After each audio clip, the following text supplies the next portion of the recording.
नमस्कार। इस वीडियो में हम देखेंगे कि बेलनी निर्देशांक क्या है। किसी कण के वेग और त्वरण को बेलनी निर्देशांक में किस प्रकार व्यक्त कर सकते हैं। तो इससे पहले हमने क्या देखा हुआ है, ये समतल ध्रुवीय निर्देशांक देखे हुए हैं। समतल ध्रुवीय निर्देशांक में हम किस तरीके से करते थे कि हमारे पास जो एक्स वाई एक्सिस है, वहां अगर कोई बिंदु P है तो उस बिंदु को मूल बिंदु, जिसे हम पोल या ध्रुव कहते, ध्रुव से मिलाने वाली जो रेखा थी उसे नाम देते थे आर निर्देशांक। और वो जो रेखा है वो यहाँ से जितना कोण बनाती थी उसे कहते थे थीटा। इसीलिए इस तरफ जो सदिश था एकांक सदिश आर कैप और इसके लंबवत था ये थीटा कैप था। इस निर्देशांक में या कह सकते हैं समतल ध्रुवीय निर्देशांक में जो सिर्फ एक ही तल में था एक्स वाई में, अगर हम जेड अक्ष और जोड़ दें तो ये हमारे बन जाते हैं बेलनी निर्देशांक। इसमें जेड अक्ष जोड़ने के बाद हमारे पास क्या बन जाएगा, जो निर्देशांक होंगे वो होंगे आर, थीटा और जेड। तो ये बेलनी निर्देशांक में तीन निर्देशांक होंगे r, theta, z. R theta वही है जो समतल ध्रुवीय में थे और इसके बाद इसमें जेड अक्ष को जोड़ दिया है। तो इस तरीके से कुछ बनेगा। अगर मैं कहूं कि यहाँ मेरे पास एक ये इस तरीके से जेड अक्ष है और ये इसी जैसा कहाँ बना दिया मैंने, एक्स वाई तल में है। तो अब हम देखेंगे कि कोई बिंदु P है तो उसके आर, थीटा, जेड निर्देशांक का मतलब क्या है। तो अगर यहाँ पर कोई बिंदु P दिया हुआ है तो जेड अक्ष से उसकी जो दूरी होगी उसे हम कहेंगे आर। इसका मतलब आर क्या है, उस बिंदु P की जेड अक्ष से दूरी, ये क्या होगी, ये आपकी आर होगी। दूसरी बात, जब हम इसको यहाँ इस एक्स वाई तल में प्रोजेक्ट या इसकी परछाई देखेंगे तो ये बनेगा आपका क्यू बिंदु बनेगा। इसकी जो परछाई होगी क्यू होगी, ये मूल बिंदु है। मूल बिंदु को यहाँ से मिला देंगे तो मिलाने के बाद जो एक कोण आएगा इस कोण का नाम होगा थीटा। तो ये क्या है, रेखा ओ क्यू द्वारा किससे, एक्स अक्ष से बना कोण, ये क्या है आपका, ये आपका जो है थीटा है। जेड क्या है, जेड ये है, इसकी जो जेड निर्देशांक है यहां से यहां तक जो जेड है यही आपका जेड है। तो जेड निर्देशांक है। अब इसमें देखिए, इसमें यहां पर ये इस तरफ आर है, इस तरफ आर होने का मतलब ये यहाँ पर इस तरफ आपका क्या होगा, ये आपका आर कैप या एकांक सदिश होगा।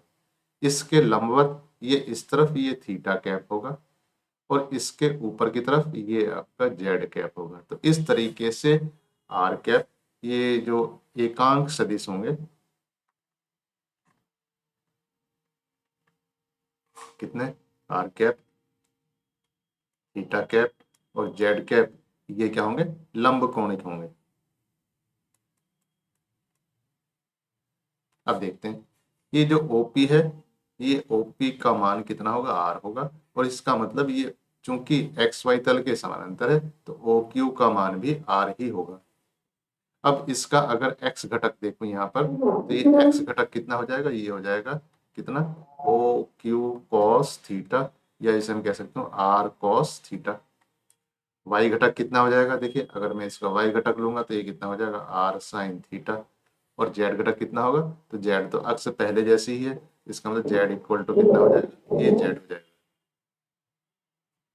अब यहाँ पर जो पहले जो एक्स वाई जेड अक्ष थी उसमें जो मैं वो लेता था क्या, एकांक सदिश, एकांक सदिश लेते थे आई कैप, जे कैप और के कैप। लेकिन यहाँ एकांक सदिश आई कैप, जे कैप, के कैप ना लेकर एक्स की दिशा में एकांक सदिश को एक्स कैप, वाई की दिशा में एकांक सदिश को वाई कैप और जेड की दिशा में एकांक सदिश को जेड कैप लेंगे। तो यहाँ इस तरीके से इसे नहीं लेंगे, हम इस ढंग से लेंगे। और यहाँ जो हमारे पास कौन से निर्देशांक हैं, आर, थीटा और जेड हैं, इनके अनुदिश एकांक सदिश को आर कैप, थीटा कैप और जेड कैप लेंगे। अब देखिए यहाँ पर जो हमारा आर है, जो ये आर यहाँ से यहाँ तक मिलाने वाला है, इसके दो घटक हुए एक्स और वाई। तो हम क्या कर सकते हैं, हम क्या कर सकते हैं, आर को लिख सकते हैं कैसे, कितना, r cos theta x cap plus r sine theta Y cap. ये था r cos theta i cap plus r sine theta j cap, तो इसे एक्स कैप वाई कैप के पदों में लिख दिया। ये हमने इसलिए लिखा है कि अब हमें निकालना है आर कैप कितना होगा, थीटा कैप कितना होगा और जेड कैप कितना होगा। तो इसका अगर एकांक सदिश बनाऊंगा तो ये आर कैप हो जाएगा और ये हो जाएगा आर सदिश बटे आर, या ये कितना हो जाएगा, ये हो जाएगा cos theta x cap plus sine theta Y cap. तो इस तरीके से आर का एकांक सदिश हो जाता है। अब हम देखते हैं थीटा कैप कैसे निकलेगा। अब देखिए यहाँ पर ये आर कैप है, या इसे यहाँ बना देता हूँ, ये तो आर कैप है और इसके जो 90 अंश पर होगा ये होगा थीटा कैप।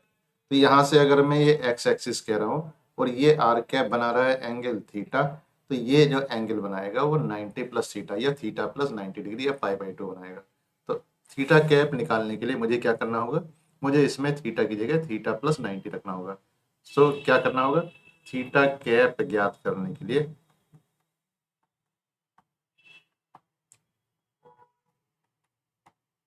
थीटा को बदलना होगा किसमें, थीटा प्लस π/2।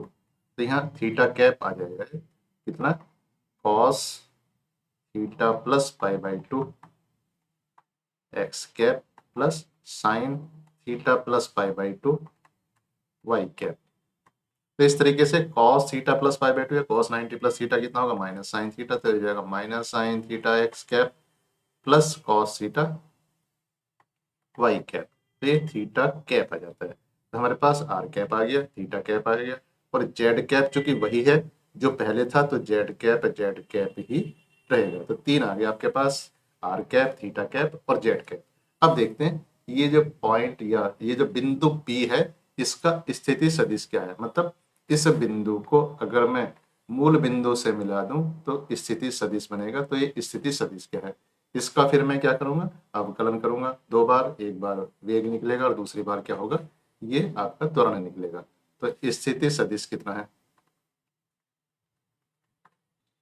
तो स्थिति सदिश कितना होगा, ओपी। तो ये ओपी स्थिति सदिश कितना होगा, यह देखिए ये किस किस का जोड़ होगा, ये एक्स घटक, वाई घटक और जेड घटक।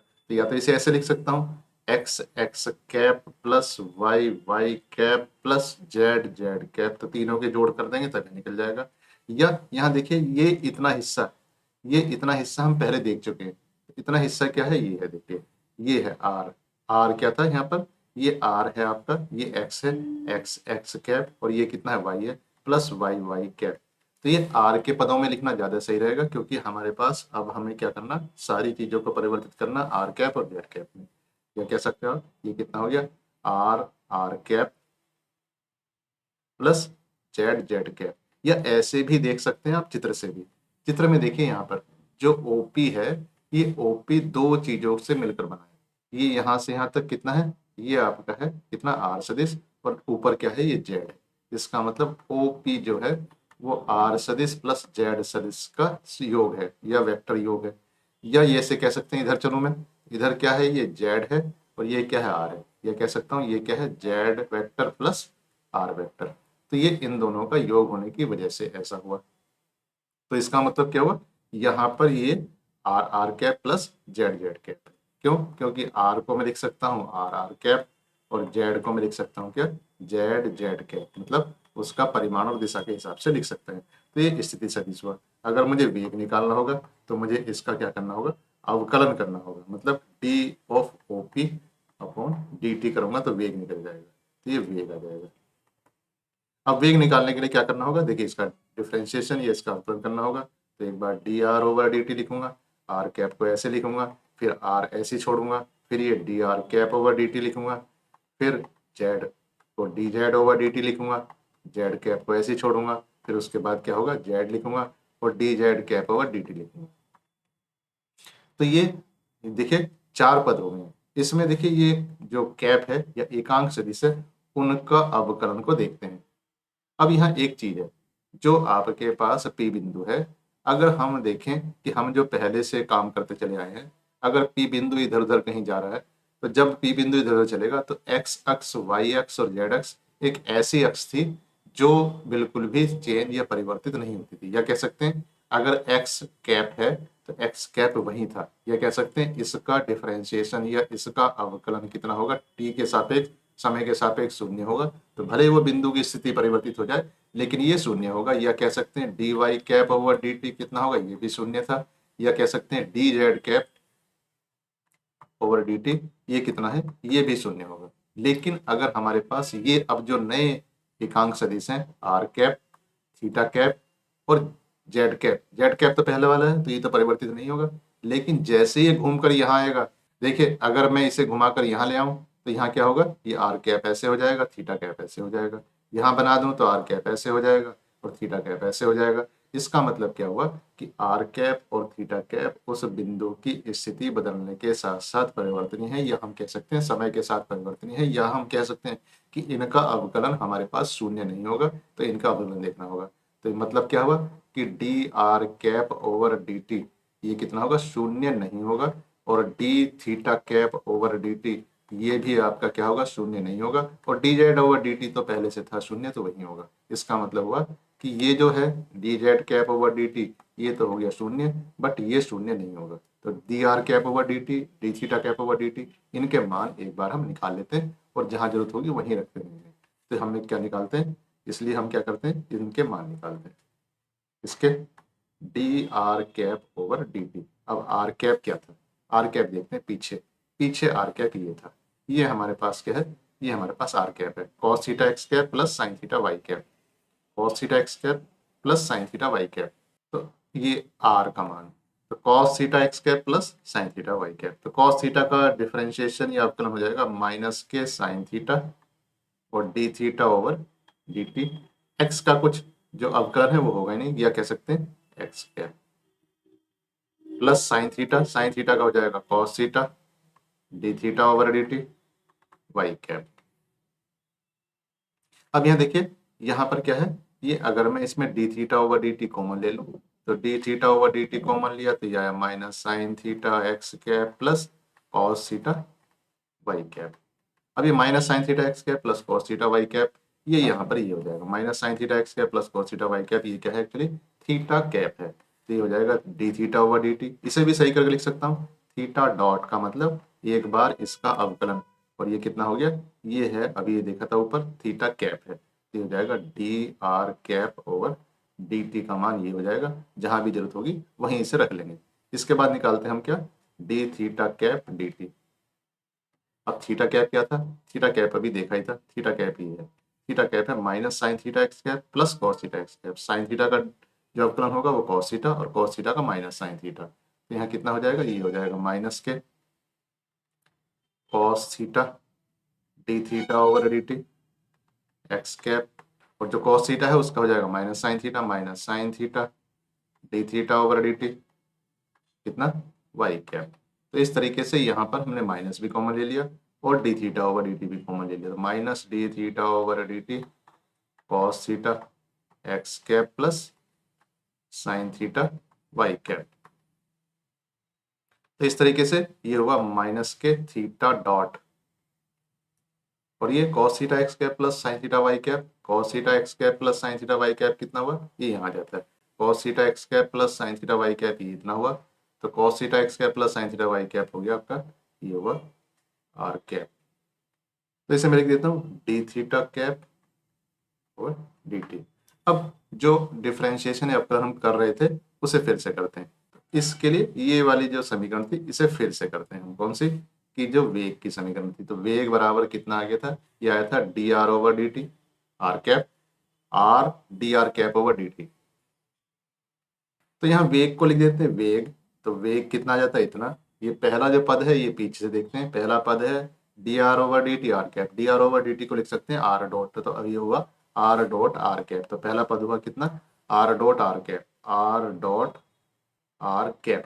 दूसरा जो पद है वो देखते हैं पीछे से, दूसरा पद है कितना, R R D are cap D T. तो पहले आर देखते हैं, पहले लिखा हमने आर और D R cap D T, यहाँ से देखेंगे ये होगा theta dot theta cap, theta dot theta cap.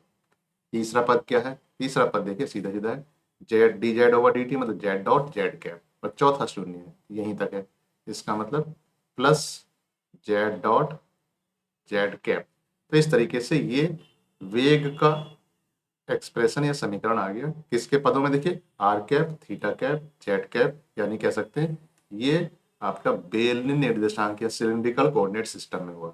अब हम इसका फिर से अवकलन करेंगे तो हमारे पास क्या आ जाएगा, ये त्वरण आ जाएगा। तो त्वरण बराबर हुआ dv ओवर dt। तो इसका फिर से करेंगे, देखिए ये अवकलन करेंगे हिस्सों के हिसाब से। पहले पहले वाले का आर का दोबारा करेंगे तो एक डॉट पहले से था, एक डॉट और आ जाएगा, मतलब अब हो जाएगा d2r dt2। आर कैप ऐसी रहेगा, प्लस आर डॉट लिखेंगे और उसके बाद क्या करेंगे D R cap over D T. इसके बाद फिर से आर का, इसका आर का करेंगे एक बार थीटा डॉट का करेंगे, एक बार थीटा कैप का करेंगे। तो इस तरीके से आ जाएगा R dot theta cap plus R theta double dot theta cap plus R theta dot D theta cap D T plus, अब इसका करेंगे तो एक बार क्या होगा Z double dot Z cap plus Z dot D Z cap D T. तो ये D Z cap over D T क्या है, ये चूंकि फिक्स है तो ये आपका शून्य होगा, तो इसका मतलब बाकी चीजें आ जाएंगी। तो बाकी चीजें देखते हैं, r double dot are cap plus r dot d are cap over D T. तो d are cap over D t, d are cap over D t कितना है, theta dot theta cap, theta dot theta cap. ऐसे ही ये कितना है, ये तो ऐसे रहेगा, ये हो गया R dot theta cap plus R theta double dot theta cap plus R theta dot, और ये D theta cap D T यहाँ से है माइनस के theta dot are cap plus Z double dot Z cap equal to कितना हुआ, ये हुआ आपका आर कैप वाले एक जगह कर लेंगे, आर कैप वाले दो पद देखिए, एक ही है और एक ही है। इसका मतलब ये हुआ R double dot minus R theta dot का स्क्वायर आर कैप, और यहाँ ये पद तीनों ये थीटा कैप वाले हैं, तो ये कितना हो गया, ये और ये एक से हैं तो ये हो जाएगा 2 R dot theta dot plus R theta double dot कितना थीटा कैप और प्लस जेड जेड कैप, तो ये हो गया ए, यानी कि त्वरण हो गया। तो ये त्वरण का मान हुआ। देखिए जो वेग है उसके भी 3 घटक हुए और जो त्वरण है उसके भी 3 घटक हुए। इन तीनों घटकों को एक साथ लिख देते हैं। तो वेग के घटक कौन कौन से, एक घटक होगा त्रिज्य घटक, एक घटक होगा अनुप्रस्थ घटक, एक होगा जेड अक्ष के दिशा में घटक। तो वेग का त्रिज्य घटक कितना हुआ, ये हुआ आपका आर डॉट यानी कि D R over D T. ये कितना हुआ आर थीटा डॉट, और जेड घटक कितना हुआ, ये हुआ जेड डॉट। यहाँ देखिए यहाँ एक छूट गया है, ये डबल डॉट था तो डबल डॉट यहाँ लग रहेगा डबल डॉट, ठीक है। इस तरीके से क्या करते हैं, त्वरण के घटक लिखते हैं। त्वरण के घटक ये भी 3 घटक होंगे, त्रिज्य घटक, ये क्या होंगे अनुप्रस्थ घटक,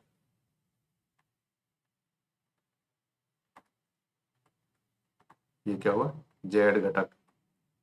त्रिज्य घटक कितना हुआ, ये हुआ आपका R double dot minus R theta dot का स्क्वायर, ये 2 R dot theta dot plus R theta double dot, और ये जेड घटक कितना हुआ, जेड के ये घटक हुए। तो इस तरीके से ये 3 घटक वेग के हुए, ये 3 घटक त्वरण के हुए। तो इस तरीके से हमने क्या किया, हमने जो बेलने निर्देशांक है उसके आर थीटा जेड को एक्सप्लेन किया, समझाया।